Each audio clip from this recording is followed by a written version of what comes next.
మీ హృదయములను కలవరపడనీయకుడి, దేవుని యందు విశ్వాసముంచుచున్నారు, నా యందును విశ్వాసముంచు. తన యొక్క గడియ చివరి గడి అయినందుకు దేవుడు అంటున్నాడు, మీ హృదయములను కలవరపరచుకొనకుడి.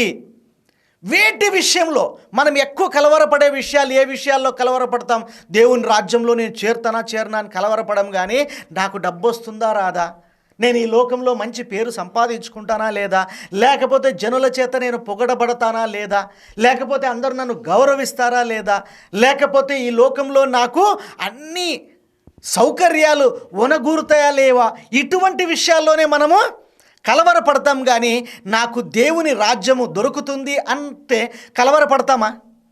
కలవరపడము. అయినా మనం కలవరపడేది ఇహలోక సంబంధించిన ప్రతి కార్యములో కలవరపడుతున్నాం. కాబట్టి ఆయన తన యొక్క చివరి దినాల్లో, చివరి గడియలలో ఏమంటున్నాడు? మీ హృదయములను కలవరపరచ నీయకుడి.